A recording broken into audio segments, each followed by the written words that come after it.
Je vivais avec un neveu qui, après avoir fait la connaissance d'une jeune dame, avait basculé dans la désobéissance.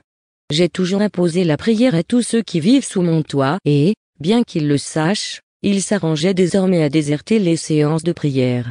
Un soir, je m'étais retrouvé seul à l'attendre. Comme il n'était pas venu, j'ai dû prier seul. C'est seulement à la fin de ma séance de prière qu'il était arrivé, muni de sa Bible et son cahier de cantiques. En temps normal, j'aurais tout repris avec lui depuis le début, mais ce jour-là, j'avais pris ma Bible pour entrer dans ma chambre, le laissant seul au salon. Comme à mon habitude, je m'étais mise à genoux pour parler à Dieu avant de dormir et, bien évidemment, je lui avais parlé de la désobéissance de mon neveu à mon égard. Persuadé d'avoir raison, j'étais sûr qu'il avait assisté à toute la scène. Dieu le Saint-Esprit savait que j'avais attendu mon neveu et que ce n'était pas la première fois qu'il agissait de la sorte. Je m'étais donc mise au lit. J'avais à peine commencé à lire ma Bible lorsque, soudainement, je sentis la porte de mon cœur s'ouvrir et Dieu y entrer pour me dire d'invoquer l'amour de Dieu dans mon cœur. Je me mis à réfléchir puisque, en toute objectivité, je croyais aimer les gens. J'avais toujours aidé mon prochain et je n'étais pas rancunière. J'avais donc été surprise d'entendre le Saint-Esprit me demander d'invoquer l'amour de Dieu dans mon cœur. Bien-aimés, nous nous croyons généralement parfaits, alors que nous ne le sommes pas, bien au contraire.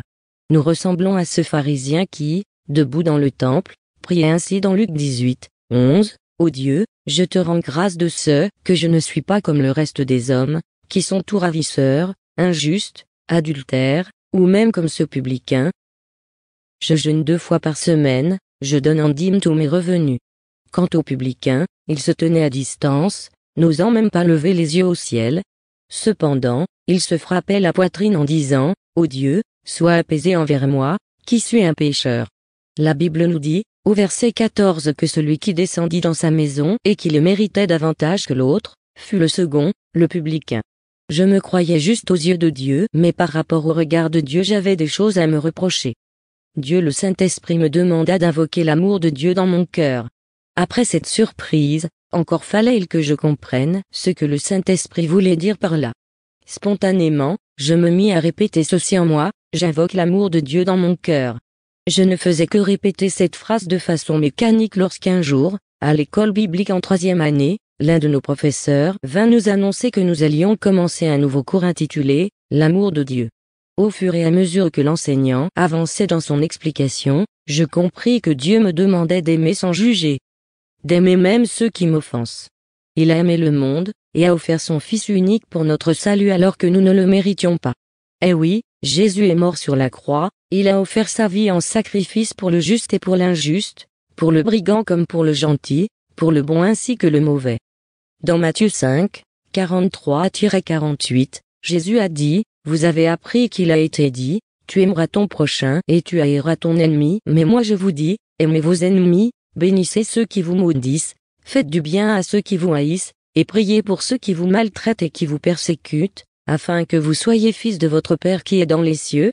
Car il fait lever son soleil sur les méchants et sur les bons, et il fait pleuvoir sur les justes et sur les injustes.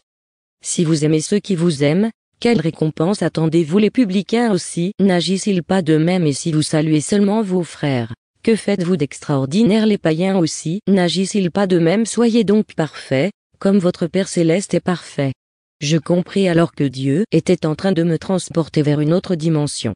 Il savait que cette épreuve n'était rien à côté de ce que certains membres de ma famille allaient me faire subir. Il savait que je serais confronté à la haine de mon entourage immédiat, ceux que je croyais mes amis, ou des soi-disant chrétiens dont croyaient qu'ils faisaient partie de ma famille spirituelle, voire même ceux de ma famille que je pensais connaître. Dieu savait que mes problèmes n'allaient pas se limiter à ceux de mon neveu. Si donc je commençais à m'énerver pour si peu, il risquait de me perdre lorsque l'épreuve serait plus forte. Il m'a fallu donc apprendre à aimer mes ennemis, et pour cette nouvelle étape de ma marche avec Dieu, mon neveu ne représentait qu'une infime partie de ce qui allait suivre.